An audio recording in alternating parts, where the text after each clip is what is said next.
gente, tudo bem? Olha só, hoje eu vou fazer um vídeo sem muita produção. Esse aqui é o cantinho que eu trabalho e que eu me organizo, porque eu já falei pra vocês que eu tenho TDAH, que é o transtorno do déficit de atenção e hiperatividade, que é meu assunto de hoje.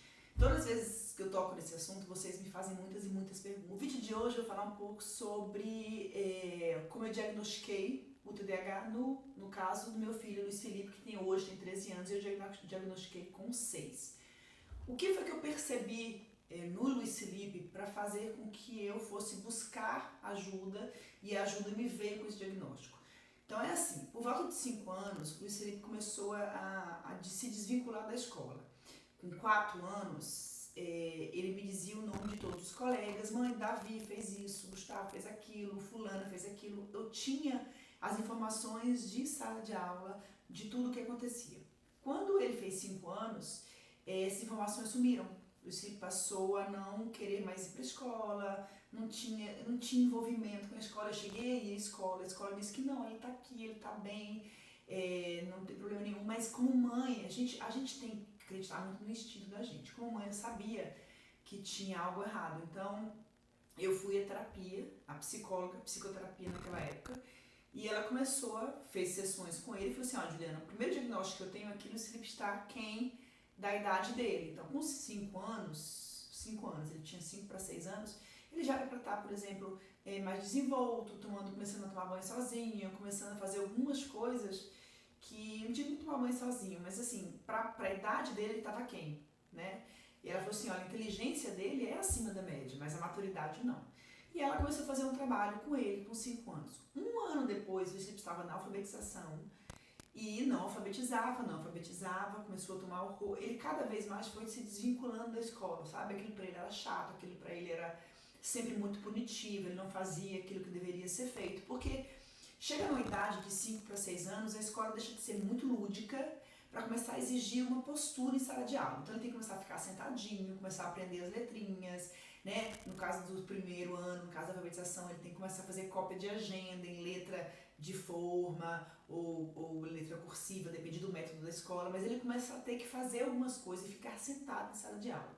Para quem tem hiperatividade, como ele tinha, era impossível, né?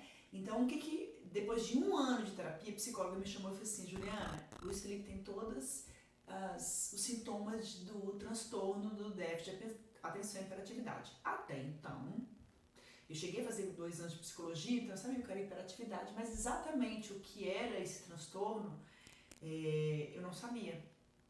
E aí eu fui procurar saber.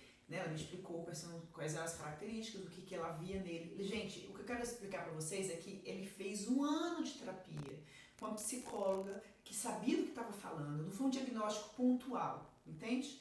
Isso é uma coisa importante, dica número 1 para vocês: vão a um profissional competente, um profissional que sabe o que está fazendo, porque não existe assim: o meu filho é muito danado, o meu filho não tem limites, o meu filho não para quieto, então ele tem TDAH. Não é assim, as coisas não funcionam assim. Então, o Luiz fez 1 ano de terapia. Naquela época, eu morava em Salvador e minha família morava em Brasília. Eu vinha, passeio a Brasília, trouxe ele e consultei uma neuropediatra.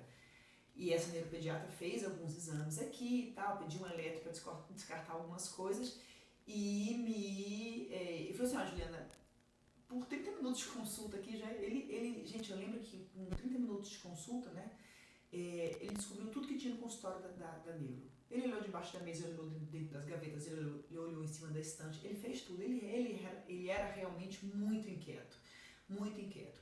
Outra característica que o Luiz Felipe tinha e que eu percebo que talvez seja comum em quem tem TDAH, mas não é determinante, é a dificuldade para pegar no sono. O Luiz Felipe, desde bebê, tinha uma dificuldade absurda de pegar no sono. Depois que dorme, ele apaga. Mas até hoje, o startar do sono para ele, aquela coisa de que eu vou deitar e vou dormir, ele roda e não dorme, né? Então isso é uma das características também. Só que assim, isso é característica de TDAH e de outros transtornos e de outros sintomas e de outros sintomas para outras coisas, assim como tem outros sintomas. O meu diagnóstico foi feito desta maneira: ele foi à terapia, ele ficou 1 ano em terapia. Depois ele foi para o neuropediatra, e que a neuropediatra, aos 6 anos de idade, passou Ritalina para ele tomar, a medicação. A escolha de você dar medicação para uma criança de 6 anos, você tomar um remédio faixa preta, é uma coisa assim que você precisa ter muita responsabilidade. Então, como eu tinha Luiz Felipe com um diagnóstico de terapeuta, de uma psicóloga, de uma neuro, e falou assim, olha, ele tá com autoestima baixa. Porque na cabecinha dele era diferente. Na cabecinha dele, por que meus amigos dão conta e eu não dou conta? Né? Então ele já estava com a autoestima lá embaixo. Então a medicação fez com que ele ficasse mais centrado. E na época nós fizemos uma coisa que a psicóloga pediu que eu fizesse, que era fazer a escola de observador oculto. Você não vai contar para a escola que você está medicando o Luiz Felipe, a princípio. E aí vamos dar a medicação e ver o que acontece. Eu lembro que com 15 dias de medicação de Luiz Felipe na escola, a escola me chamou para dizer, olha, você está vendo, seu filho está mais maduro, está mais amadurecido, ele está ficando em sala de aula.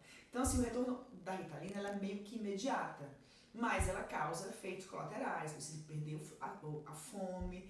Então, isso é um assunto para outro vídeo, que é sobre a medicação de Luiz Felipe, como é que eu tratei. Eu tirei em alguns momentos eu voltei, eu fiz vários testes, tudo acompanhado por uma neuro, por uma psicóloga, e hoje em dia ele é acompanhado por um psiquiatra, que é o Dr. Thiago Blanco, que tem um vídeo no canal aqui para vocês acompanharem, que eu sugiro que vocês assistam. Uma frase que eu ouvi nesse vídeo, que eu ouvi do Thiago, que eu não esqueço nunca mais, não há que se falar em TDAH, não há que se falar em tratamento para TDAH, se não há sofrimento envolvido. Quando eu diagnostiquei Luiz Felipe para TDAH, eu diagnostiquei a mim. Eu comecei a enxergar várias coisas pelas quais eu passei na minha infância. Eu sempre fui excelente aluna, mas eu tinha uma dificuldade de atenção, eu não era tão hiperativa, então eu conseguia ficar em sala de aula. Mas eu viajava, eu tinha que escrever nas janelas para fingir que eu estava dando aula quando eu estudava, para que eu falasse mais alto que tudo que vinha na minha cabeça. Né? Quem tem TDAH tem essa coisa de ser super empreendedor e de pensar em milhões de coisas ao mesmo tempo. Luiz Felipe está estudando comigo aqui, fazendo conta de matemática, e ao mesmo tempo ele está escutando o cachorro está latindo, a folha está caindo, o irmão que está passando. Então é muito difícil para ele focar. Então a medicação neste momento foi, para mim e para ele, uma opção pela qual nós escolhemos. Muitas famílias optam por não medicar, e aí é uma escolha de família, e há a possibilidade sim, porque eu nunca fui medicada e passei por tudo isso. Né? Então, assim, acho que são escolhas, e são estudos, e são testes que cada família tem que fazer. A minha recomendação para crianças pequenas, com 4, com 5 anos, é que é muito cedo para fechar esse diagnóstico, que procure um profissional capacitado, ou um neuropediatra, ou um psiquiatra, ou mesmo um psicólogo, porque é um diagnóstico complicado de fechar, um diagnóstico que não é assim, meu filho é sem limite, meu filho não está dormindo, meu filho é hiperativo, ele não presta atenção em nada, que ele tem TDAH. Assim como tem muita gente que fala assim, nossa, meu filho, mas ele consegue pegar um videogame e assistir e jogar horas, então ele não tem déficit de atenção.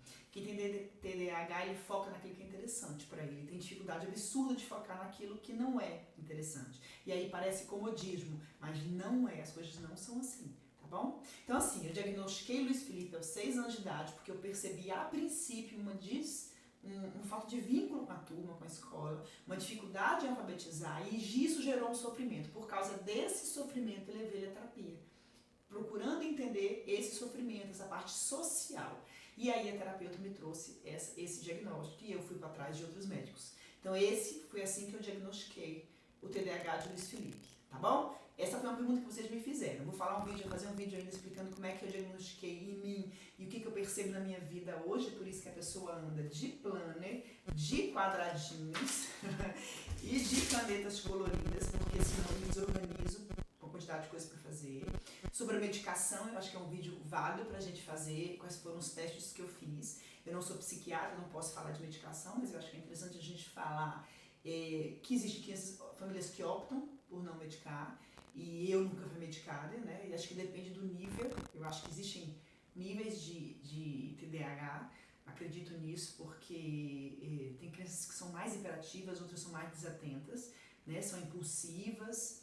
E aí a gente pode fazer um outro vídeo com o Thiago, com as perguntas que vocês me mandarem, sobre características, sobre profissionais ideais, adequados. Mas a princípio, o que eu quero dizer para vocês se seu filho está sofrendo, pode não ser TDAH, mas pode ser outra coisa, procure um profissional que possa ajudar vocês. E assim, a mãe de quem tem TDAH, às vezes é chamada de superprotetora, né? Porque Luiz Felipe até hoje eu sento do lado para fazer as coisas, porque ele tem uma dificuldade absurda de planejamento, de definir aquilo que é mais importante do dia, de definir, por exemplo, de controlar, que dia eu tenho um trabalho para entregar, uma prova para fazer, o que eu vou fazer, esquecer essas datas. Então eu ajudo a controlar, porque ele não tem ferramenta para isso. Ele está criando ao longo do crescimento dele essas ferramentas.